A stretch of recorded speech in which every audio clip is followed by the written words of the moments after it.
হরে কৃষ্ণ, হরি বল। তো যাবো এবার যখন রাধারানী ময়ূর হলো, ময়ূর হয়ে সর্পকে আঘাত করতে গেছে, না সর্পকে ধরতে যাচ্ছে, তো সর্প আবার কি করছে, উল্টো দিকে সবল মারছে। তো যখন সবল মারছে মানে একজন আক্রমণ করছে আর একজন বাধা প্রদান করছে। এখানে দেখো কি হয়ে গেল, ওই সর্প যখন উল্টো রাধারানীকে মানে ময়ূররূপী রাধারানীকে আঘাত করতে যাচ্ছিল, ওর একটা পাখা খুলে গেছে, ময়ূরের একটা পাখা ঠোকর দিয়েছে, একটা পাখা পড়ে গেছে। রাধারানী ব্যথা পেয়েছে, কষ্ট পাচ্ছে।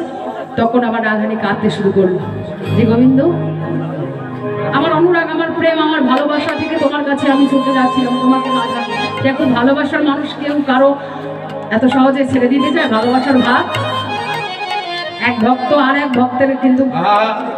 এবার লক্ষ্য করে দেখো, ডেকে ডেকে বলছে, প্রভু গোবিন্দ আমি তো এমনি আসিনি।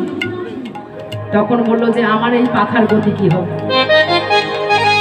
আমার যেই পুচ্ছ খুলে পড়লো, আমার এই পাখার গতি কি হবে? তখন বললো যে রাধে, আমি তোমাকে কথা দিলাম, বৃথা যাবে না, তোমার যে ময়ূর পুচ্ছ, তোমার যে পাখাটা পড়ে গেছে, এটা এই যে আমি আমার মস্তকে দিলাম।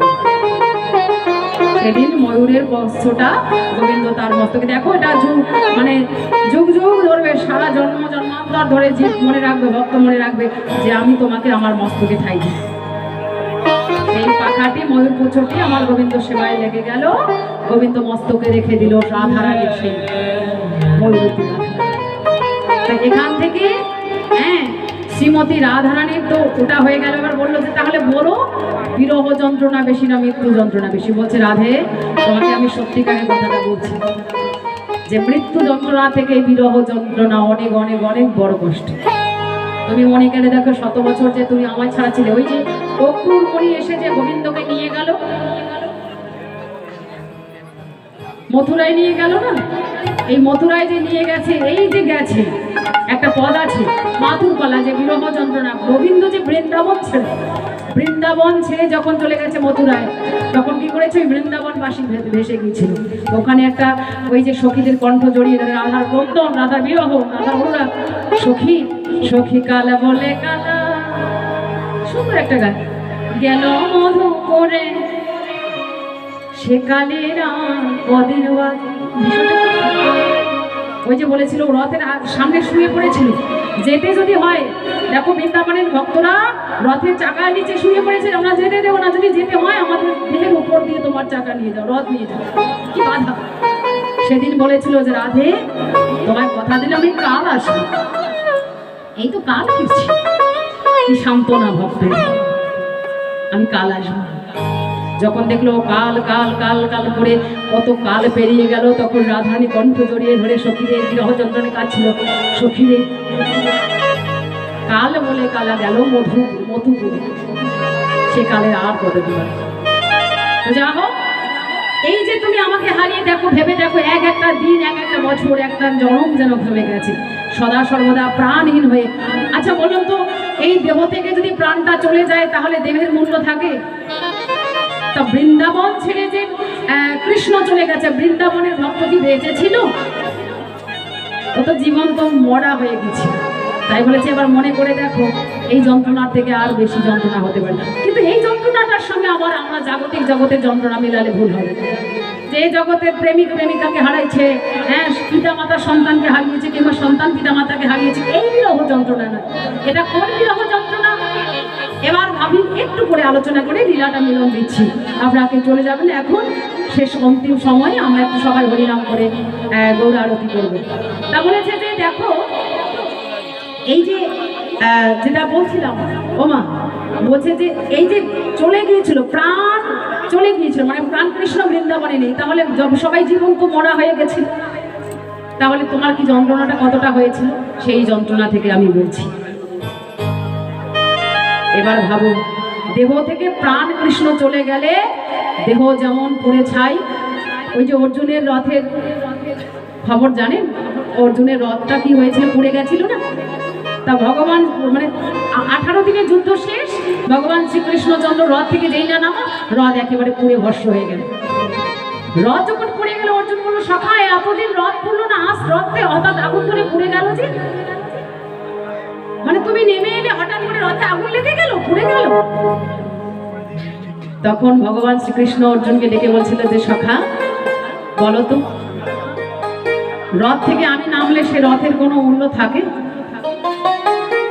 ওই রথ যেমন ভাবুক বলছে যে এই দেহরথটা সমান যা আছে বিশ্ব ব্রহ্মাণ্ডে তা আছে ক্ষুদ্র ভাণ্ডে। এই দেহরথের সঙ্গে কিন্তু আমরা যে রথযাত্রা আমাদের হয়, ওই রথযাত্রা কিন্তু খুব একেবারে মিল। তো অনেক কথা এগুলো, ওদিকে যাচ্ছি না। তাই বলছে যে এই রথ আর ওই রথ একই রথ। ওই রথ 18 দিনের যুদ্ধ, যে ধর্ম অধর্মের যুদ্ধটা সংঘটিত হয়েছিল, সেই ধর্মের পক্ষে ছিলাম রথী আমি, সারথী ছিলাম আমি, তাই পরিচালনা করেছি। কিন্তু এবার যুদ্ধ, ধর্ম অধর্মের যুদ্ধে তো ধর্ম অধর্মের কি হয় না জয়, অধর্মের ক্ষয় আর ধর্মের জয় হয়ে গেল। এখন ধর্ম যখন প্রতিষ্ঠা হয়ে গেল, ধর্ম প্রতিষ্ঠা, ধর্মরাজ্য প্রতিষ্ঠা হলো, ধর্ম রাজা প্রতিষ্ঠা হলো, মানে মহারাজ যুধিষ্ঠির। এখন আমার তো ওই রথের প্রয়োজন নেই, রথ থেকে নামলাম, যুদ্ধ তো শেষ। তা যুদ্ধ শেষ, রথ থেকে নামলাম, এখন রথ কি হবে? তা পড়লো কেন? বলছে পড়বে না, ভেবে দেখো তোমার এই যে দেহরথ আছে, সেই দেহরথের সারথিও আমি। প্রাণ কৃষ্ণ বলি না, হে প্রাণ গোবিন্দ, প্রাণ গোবিন্দ জপ করি কেন গো মা? হে প্রাণ গোবিন্দ, প্রাণ গোবিন্দ মানে প্রাণটাই গোবিন্দ। তা দেহ ছেড়ে যদি প্রাণ গোবিন্দ চলে যায়, মানে এই দেহরথটা ছেড়ে যদি আমার প্রাণ গোবিন্দ চলে যায়, একই অবস্থা হয়তো নাকি? হ্যাঁ, ওই রথ থেকে যেমন নেমে গিয়ে রথ পুড়ে গেছে, তেমনি করে মানব দেহ থেকে এই দেহ রথ থেকে যদি প্রাণ কৃষ্ণ চলে যায়, তাহলে নিতাই ওর হরি বল বলে শ্মশানে দেহটাও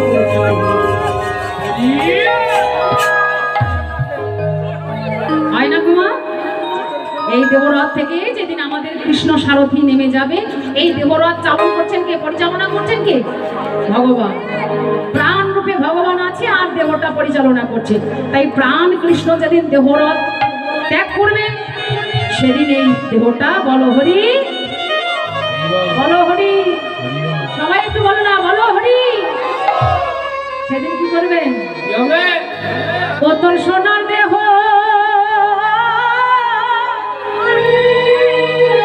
সেদিন হবে ভঙ্গরে,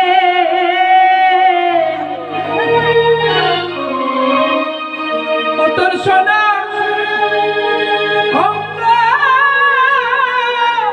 সেদিন হবে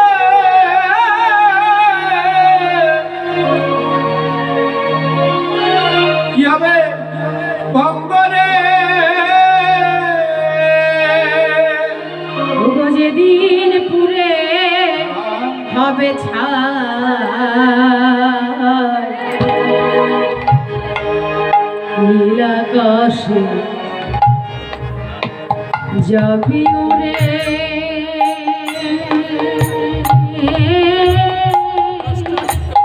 কয়লা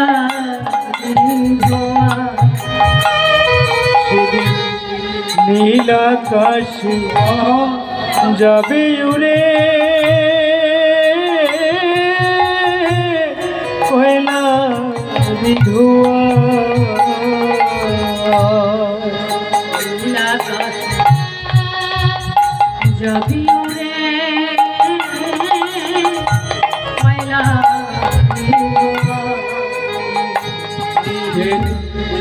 নীল আকাশ যাবি উড়ে,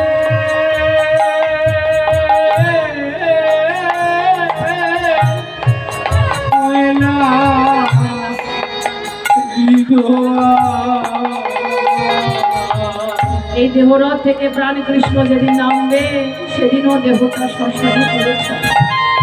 ওই রথ আর এই রথের মধ্যে কোনো পার্থক্য নেই। তাই বলেছে, ওকে শোনো, এই দেহরথ ছেড়ে যখন প্রাণ গোবিন্দ নেমে যাবে, তখন আমার যখন আত্মীয় স্বজন পুত্র পরিবার সবাই মিলে আমার এই দেহটা তাদের শ্মশানে নিয়ে আগুন লাগিয়ে দেবে। সবাই আমাকে শ্মশানে নিয়ে আগুন লাগিয়ে দিয়ে আমার ওই সোনার দেহটা, এই সুন্দর দেহটা পুড়ে ছড়িয়ে দেবে। অঙ্গ জালে গে অঙ্গ, দেহটা তো আগুন লাগতে চাইবে না গো, এত সহজ। কিন্তু দেখো তখন জোর করিয়ে আগুনে পোড়ানোর জন্য কি করবে? জ্বালবে অঙ্গ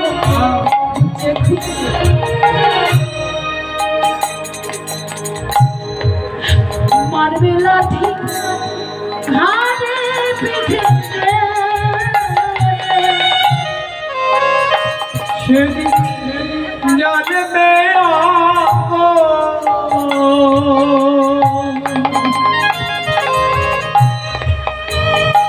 অঙ্গ তোমার কুচে কুচে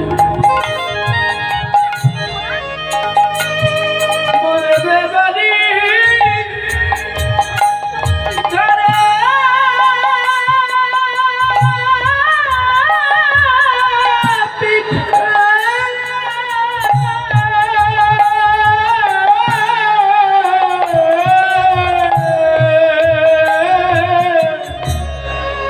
জ্বালবে অঙ্গ আবার মারবে লাঠি খায় পিঠে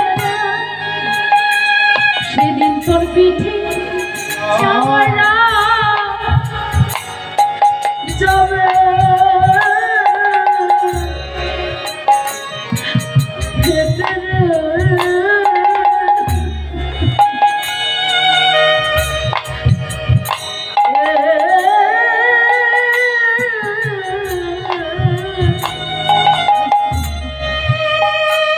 সেদিন পিঠে চামড়া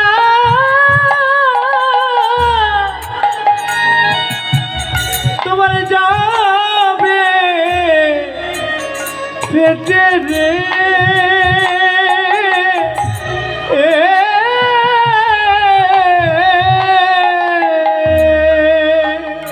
সেদিন পিঠে চামড়া মানুষ পোড়ানো দেখেছি, আমি দেখেছি, কাছ থেকে কখনো দেখা হয়নি, কিন্তু সেদিন দেখেছিলাম মনে হয়েছিল এত যত্ন, এত সৌন্দর্য, এত রূপের গৌরব, এত যৌবনের অহংকার।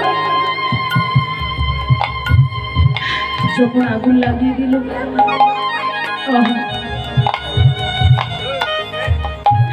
পিঠের চামড়া সেদিন যাবে ফেটে রে সেদিন পিঠে চামড়া যাবে পেটে রে সেদিন হাত বুলাবে কে তোরে আকাশে যাবি উড়ে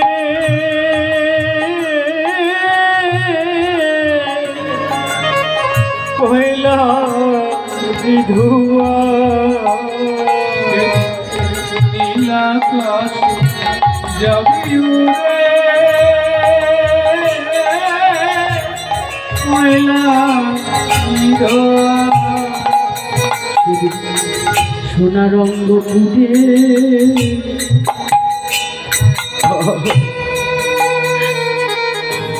সবার রঙ্গ ছাই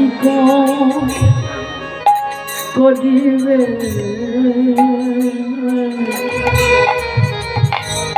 সেদিন তোমার সোনা রঙ্গ পুরে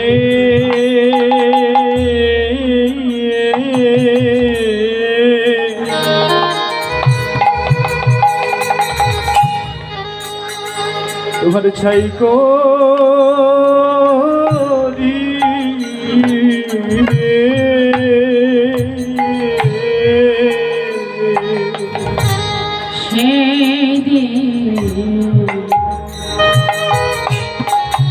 সেদিন সোনা রঙ্গ ফুটে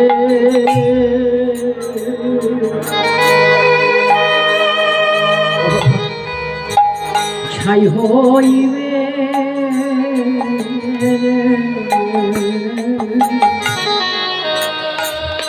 সেদিন সোনা রঙ্গ পুরে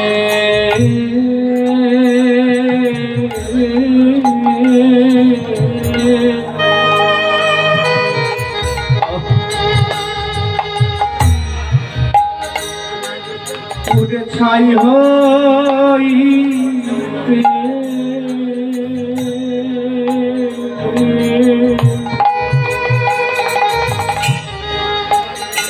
ওগো আমার মানভিমা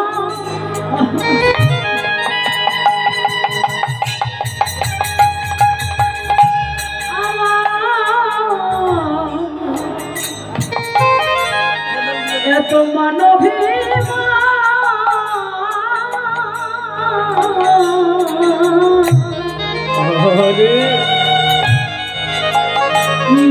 মাটিতে মিশে যাবে।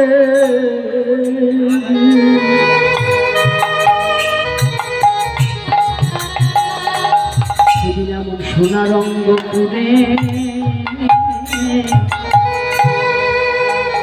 ওরে ছাই হইবে। সেদিন তোমার মানবিমা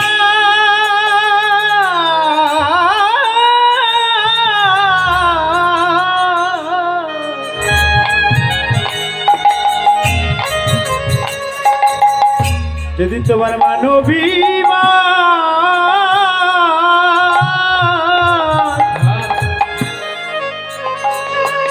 ওই মাটি মিশে যাবে।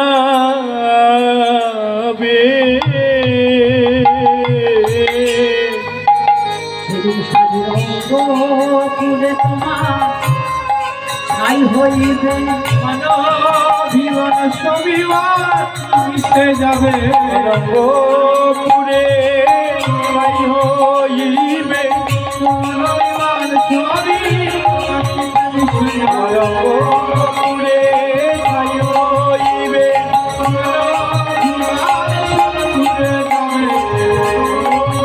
তোমার ছাই হইবে।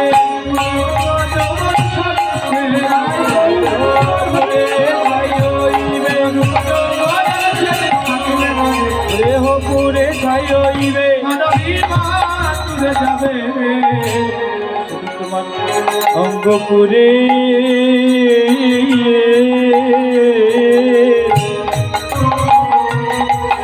সেদিন ছাই হইবে।